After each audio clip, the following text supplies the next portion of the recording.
My brother stole our inheritance and left me with nothing, so I made sure he lost everything.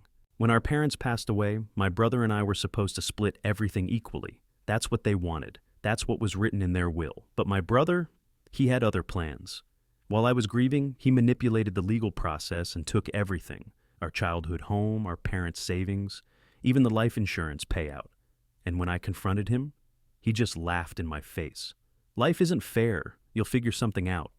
He thought I'd just roll over and accept it. But if he thought he could steal my future and walk away unscathed, he had no idea what I was about to do next. Before we jump into today's video, I need your help. We've noticed the channel is losing some traction, and subscribing is one of the best ways you can support us. It's quick, free, and it helps us keep bringing you awesome content. Your support means the world. Let's keep this channel growing together. Thanks so much. Now let's start the video. Losing my parents was the hardest thing I had ever been through. My brother Mark and I were supposed to grieve together, support each other, and honor our parents' last wishes. That's what I thought, at least. But while I was still struggling to process the loss, Mark was already making moves. Our parents had left behind a sizable inheritance, the house we grew up in, their savings, and a life insurance payout. The will was clear. Everything was to be split equally between us. But Mark, he had other plans. A week after the funeral, Mark suddenly became distant. We had always been close, but now, he was avoiding me. He wouldn't return my calls, wouldn't answer texts, and every time I tried to talk about settling the inheritance, he'd brush me off. "We'll figure it out later," he said. "You don't need to worry about it." But something felt off. And then, one morning, I got a call that made my stomach drop. It was from our parents' lawyer. "I just wanted to follow up on the inheritance transfer. I assume you and your brother have already discussed the settlement?" I frowned. "What settlement?" The lawyer hesitated. "Your brother already came in and signed the documents last week. He took full control of the estate." My blood ran cold. Mark had already claimed everything, behind my back, without telling me.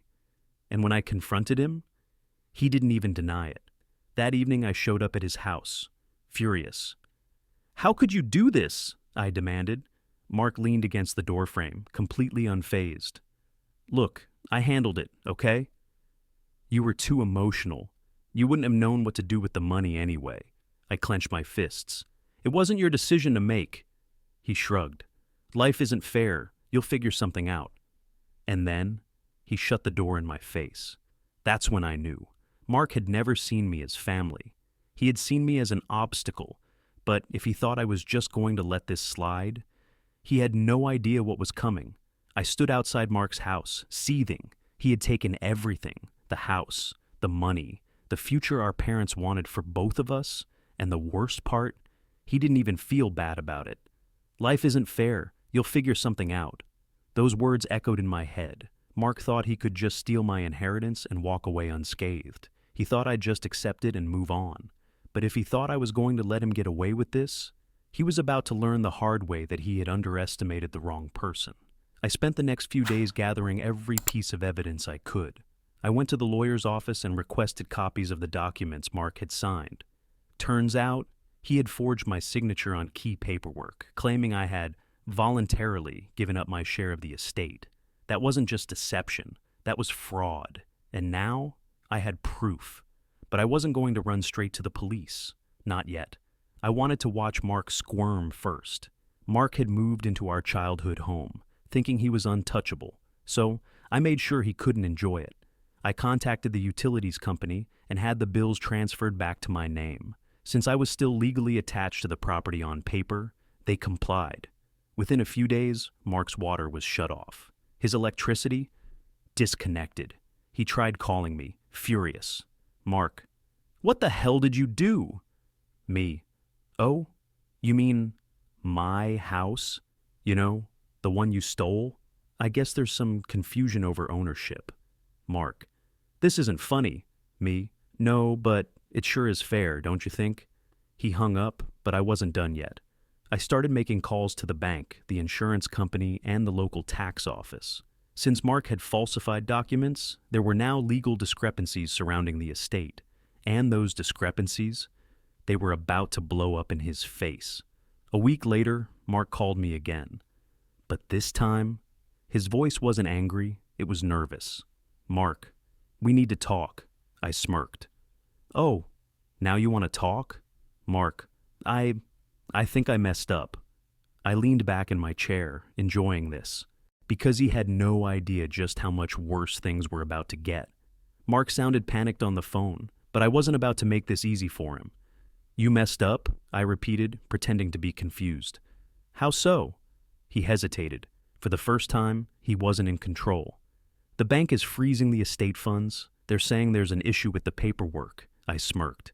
"Oh, you mean the forged paperwork? The one where you pretended I signed over my share?" Silence. "Look," he finally said, his voice tight. "Maybe we can work something out."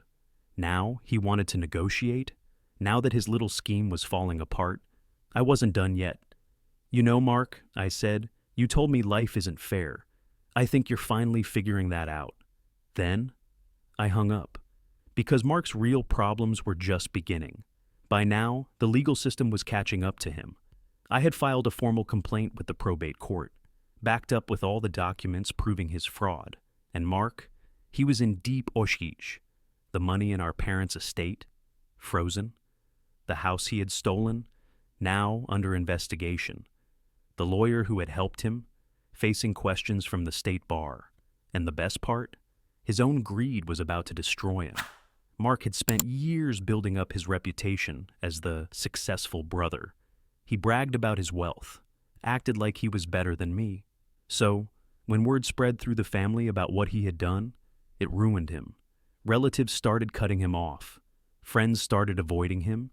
His co-workers started whispering behind his back. I didn't have to lift a finger. Mark had destroyed himself. And when he finally realized it, he came crawling back. Late one night, my phone rang again. It was Mark. I let it ring, then ring again. Finally, I picked up. "What do you want?" I asked. He was quiet for a moment, then finally he said, "I fucking it up. I need your help." I leaned back smiling, because now he finally understood what it felt like to have everything taken from him. And my response, "Figure it out." Then I hung up. Because Mark, he wasn't my problem anymore. Mark was spiraling. His money, frozen, his stolen inheritance, under investigation, his reputation, shattered, and now, he was begging me for help. I let him sit in his own mess for a while, let him sweat it out, let him realize that the safety net he had ripped away from me was now gone for him too. And the best part? I wasn't done yet.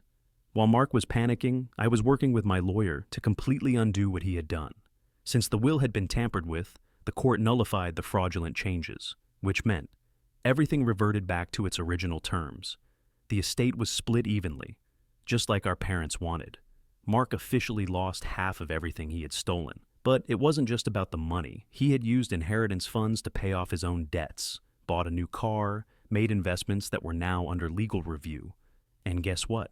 Since he had fraudulently claimed the estate as his own, the court ordered him to pay me back, in full cent. And if he couldn't, he'd have to sell assets to cover what he owed. Mark had tried to steal my future. Now, he was losing his own. A few weeks later, my lawyer called me with an update. "Mark is in trouble," he said. "How bad?" I asked. "He's drowning in debt. His bank accounts are locked. He's trying to sell his house just to stay afloat." I smirked. Good. Mark had always looked down on me, thought he was smarter, better, more deserving. But now he was the one struggling to survive. And me? I wasn't just winning. I was taking back everything he tried to steal. Mark was drowning, and I loved every second of it. His debts were piling up, his bank accounts were frozen, and he was scrambling to sell assets just to stay afloat. This was the same guy who had looked me in the eye and told me to figure it out when he stole my inheritance. Now, he was the one with no options. I knew he'd come crawling back again, but this time, I was ready. When he called me, his voice was different. No arrogance, no fake superiority. Just pure desperation. "I need help," he said. "I don't have anywhere else to turn." I could have laughed in his face, but I wanted to savor the moment. "Oh, so now you need me?" I asked, pretending to think it over. Funny how that works. He sighed heavily. Look, I messed up. I know I did. But they're saying I owe you money and I don't have it. If I don't figure something out, I could lose everything. There it was, the fear. The realization that for once, he was the one who had to figure it out. I let him sit in silence for a moment before finally responding. That's not my problem, Mark. You made your bed, now lie in it. Then, without waiting for a response, I hung up. That was the last time I heard from him for weeks. But behind the scenes, his life was falling apart even faster than I expected. He tried selling his house, but buyers weren't biting. Turns out, when people hear about legal trouble tied to a property, they get skittish. His so-called friends, the ones who had enjoyed spending money with him when he thought he had it all, they were gone. Nobody wanted to be associated with him anymore. And the best part, I didn't have to lift a finger. Mark had done all of this to himself. I thought that would be the end of it, that he'd disappear, quietly losing everything, while I moved on with my life. But I underestimated one thing, how desperate a man can get when he has nothing left to lose. Mark's desperation hit an all-time high when he showed up at my door. I hadn't seen him in weeks, and honestly, I assumed he had moved on to whatever miserable life he had left. But there he was, standing outside my apartment, looking like a wreck. His hair was a mess, his clothes were wrinkled, and for the first time in his life, he looked small. I didn't say anything at first, just stood there, waiting for him to talk. Finally, he let out a shaky breath. I don't know what else to do, he admitted. I lost everything. The house, the money, my job. I don't even have a place to stay. I crossed my arms. And, his jaw clenched, and I need help, man. I know I don't deserve it, but I'm asking anyway. I almost laughed. This was the guy who had taken everything from me, who had looked me in the eye and told me to figure it out when I had nothing left. And now he wanted my help? I leaned against the doorframe, pretending to think it over. So, let me get this straight, I said slowly. You stole our parents' inheritance, kicked me out of my own future, lived large while I had to rebuild my life from scratch. And now that you've run out of options, you think I'm going to help you? Mark swallowed hard. I don't have anyone else to ask. I smirked. Good. He blinked. What? I straightened up, my expression turning cold. You didn't care when I had nowhere to go. You didn't care when I was struggling. And now I don't care about you. I could see the defeat sink into his face, the reality finally hitting him that he had burned every single bridge he had. He let out a slow breath and nodded.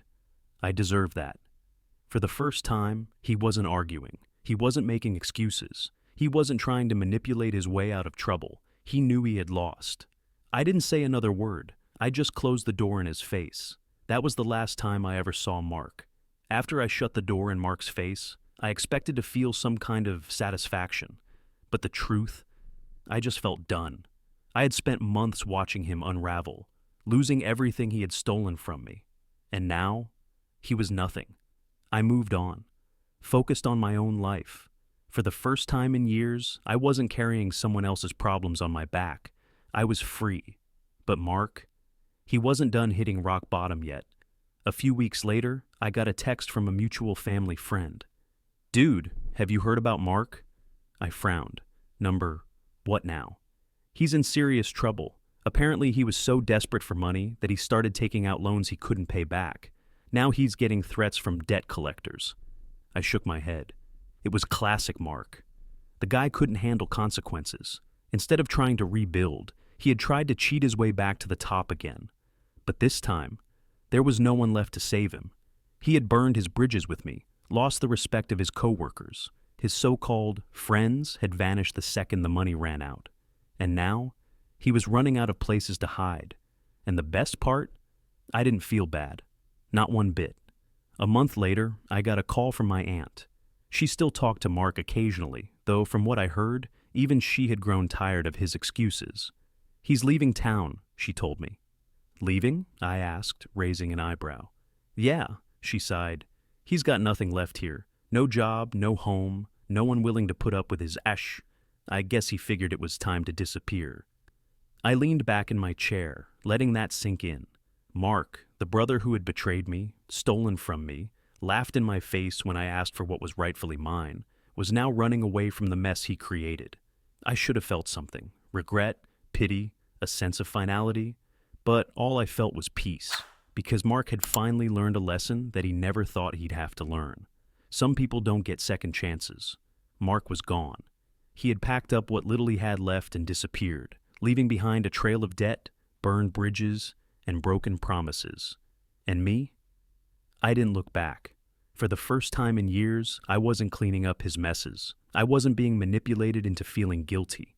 I wasn't wasting energy on someone who never cared about me. I was finally living my own life. But just when I thought I had heard the last of Mark, one last twist came my way. A few months after Mark left, I got an email from an unknown address. I almost ignored it, but curiosity got the best of me. It was from Mark. I know I'm the last person you want to hear from, but I had to try. I messed up. I know that now. I lost everything and I deserve it. But I miss my brother. I miss having someone who actually cared about me. I don't expect you to forgive me, but if you ever want to talk, I'm here. I stared at the screen for a long time. He wasn't asking for money. He wasn't trying to lie his way out of this one. For once, Mark wasn't trying to get something from me. He just wanted to be my brother again. I thought about it, really thought about it. Should I respond? Should I let him back in, even just a little? Then I remembered everything he had done. He had stolen my inheritance. He had lied to my face. He had laughed at me when I begged him to do the right thing. And now that he had nothing, he suddenly wanted his brother back? Number. I closed the email. Then I deleted it. Because Mark had made his choice when he stole my future. And now, I was making mine. After deleting Mark's email, I felt nothing. No regret, no second thoughts, no urge to respond. He had made his choice when he betrayed me, and now he had to live with it. I didn't check to see if he tried again. I didn't wonder where he had ended up. I simply moved on, and the more time passed, the better my life became. With my inheritance finally restored, I did something Mark never expected. I used it wisely. I bought my own house, not as a reminder of the past, but as a symbol of my new beginning.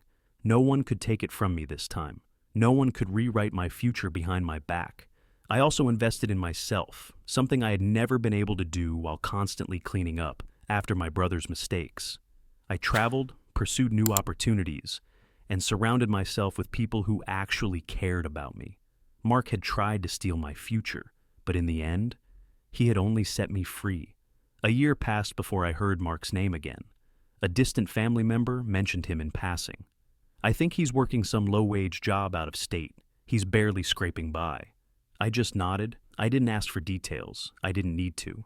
Mark had burned every bridge, and now he was living in the ashes. And me?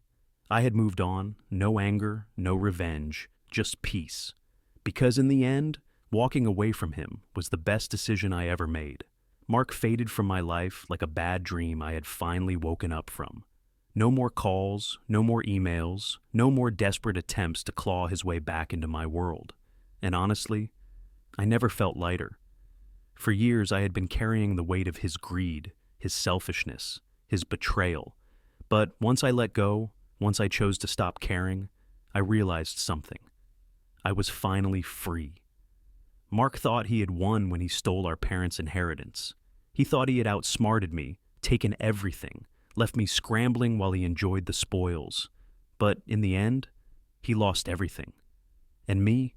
I didn't just survive, I thrived. I built my own life. I created my own success. And most importantly, I did it without him. Because the real lesson in all of this, sometimes the best thing you can do is walk away.